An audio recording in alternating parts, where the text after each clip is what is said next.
Hi guys! Welcome back to my YouTube channel at kung bago ka lang sa aking YouTube channel, welcome to my channel. Sa video na to, ang pag-aaralan natin ay ang addition and subtraction of rational algebraic expressions with like denominator. Okay, so sa next video natin, pag-uusapan naman natin yung unlike denominator. So in this particular video, it is all about adding and subtracting RAE with like denominator. Okay, so in adding and subtracting rational algebraic expression with like denominator, we will only follow a very basic procedure. So the first one is we will add or subtract as what is indicated kung addition or subtraction, the numerators. Then afterwards, retain the common denominator. So gagayahin lang natin kung ano yung denominator and then we will simplify the result if possible. Okay, let's start with our first two examples. So basically, yung una nating examples are addition of rational algebraic expression with like denominator. Pag sinabing like denominator, ibig sabihin magkamuka. Okay, so the first thing that we need to do is to add the numerators. So 2a plus 3 will simply be 2a plus 3. Why? Simply because hindi naman natin pwedeng i-add si 2a kay 3. So magiging 2a plus 3 over, we will retain the common denominator. Ang common denominator natin ay 4b. So basically, lalagay lang dito natin dito 4b. Okay? So do we need to simplify it further? No more, kasi ito na yung simplest form niya. Bago tayo mag-proceed dito sa example number 2, magpo-provide pa ako ng isang example. So we have 10c over 13 plus 16c over 13. So the first thing that we need to do is to add the numerators. So we have 10c plus 16c over, and then retain the denominator which is 13. Ayan, ganyan tayo mag-add with like denominator. Okay, 10c plus 16c pwede natin i-add, so it will become 26c over 13.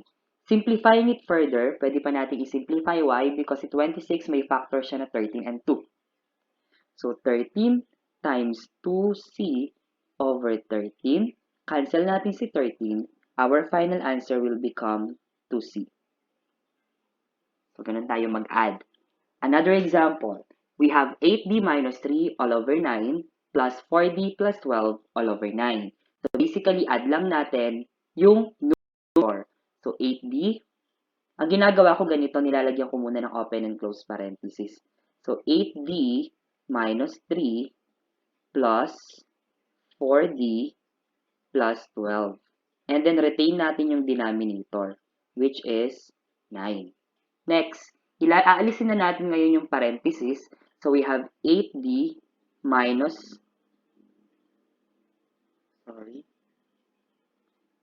3. Since plus yung nasa labas, i-retain natin yung symbol ni 4d at 12. So it will become plus 4d pa din, and then plus 12. Kasi plus yung nasa labas. Pag minus, papalitan natin. Over 9 is equal to, pagsasama-samahin lang natin yung magkakamuka na pwede natin i-add. So we have 8d plus 4d. We have 8d plus 4d is 12d. Negative 3 plus 12 is positive 9. All over 9. Okay. Next, let's simplify it further. Si 12d at si 9, meron silang common factor which is 3. So, pwede natin ilabas si 3. 12d divided by 3 is 4d. 9 divided by 3 is 3. Over, si 9 may factor din siya which is 3 times 3. 3 times 3 is 9. So, cancel lang natin yon. Ang matitira natin ay 4d plus 3 all over 3. So, that will be our final answer. So, ganun tayo mag-add. Okay. Let's now have an example about subtraction naman. Okay, kung kay addition, nag-add lang tayo. Dito, magsusubtract naman tayo. The same process lang din yung gagawin natin. Okay, so we will subtract the numerators. So, sa first example natin na f over f plus 3 minus 3 over f plus 3, subtract lang natin si f kay 3. And then copy the denominator which is f plus 3. Ayan. So, ganun lang siya. Ganun lang natin siya i-evaluate. Okay. Bago tayo mag-proceed sa number 3, let's have example number 2. Dadagdagan ko. So, what if we have 9x squared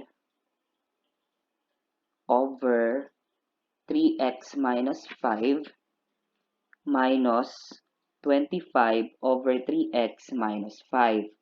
Okay, so una, subtract muna natin yung numerator. So, it will give us 9x squared minus 25 all over, kopyahin lang natin yung denominator which is 3x minus 5. Ayan. Next thing that we need to do is to factor this out. Okay, so alam natin na ang factor ni 9x squared, si 9 ay perfect square, si x squared ay perfect square, si 25 ay perfect square, and difference. So that means it is in the form of difference of two squares. So kunin lang natin yung square root ni 9 which is 3, square root ni x squared which is x, square root ni 25 which is 5.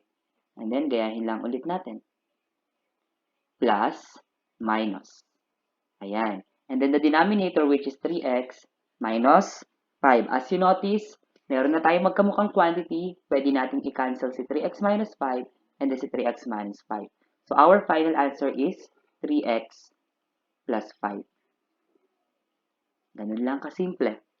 Okay, another example. We have h squared plus 8h minus 15 all over 3h squared minus 9h minus 4h plus 6 all over 3h squared minus 9h. I'm sorry, this is 9h.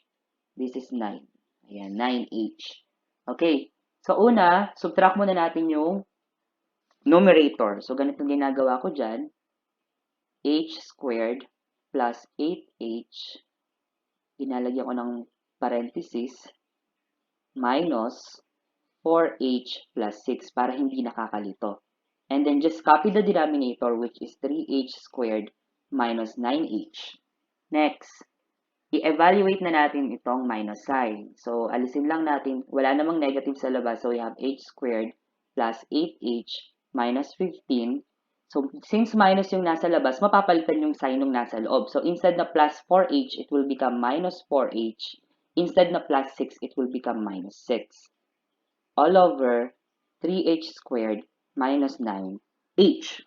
Okay, and then evaluate na lang siya natin noon. Pagsamahin natin lahat ng magkakamuka. Si h squared, wala siyang kamuka. So, basically, retain natin siya dito. Si 8h, meron siyang kamuka. Si 4h. So, 8h minus 4h is positive 4h. Next, si negative 15 minus 6 is negative 21. Ayan. Over 3h squared minus 9h. Can we simplify it further? Yes, kasi as you notice, si numerator ay factorable and si denominator is also factorable. Basically, if a factor natin ngayon si h squared plus 4h minus 21. So, gagawin natin ay h dito and then h dito. And then, isip tayo ngayon ng factor ni negative 21 na kapag pinag-add natin times 2, ang sagot ay 4. Pag Pinoy method natin, ang sagot ay 4h. Okay. So, ang factor ni 21 ay 7 and 3. 7 and 3. So, dito si 7, dito si 3. And then, lagyan na lang natin ngayon ng sign kung ano yung sign nito. Since pag pinag-minus natin si 7 and 3, ang sagot ay 4. So, basically, since positive yon, kay 7 yung positive, kay 3 yung negative. Ayan. Over, si 3h squared minus 9h, may common factor, which is what? 3h. So, 3h squared minus 3h is h. 9h, negative 9h minus, divided by 3h is negative 3. So, cancel lang natin to. Our final answer will be h plus 7 all over 3h. Okay, so ganun tayo nag-add or subtract ng rational algebraic expression na merong magkamukhang denominator. On our next video, abangan ninyo naman kung paano tayo nag-evaluate ng adding and subtracting rational algebraic expression with unlike denominator. That's all for today. Thanks for watching.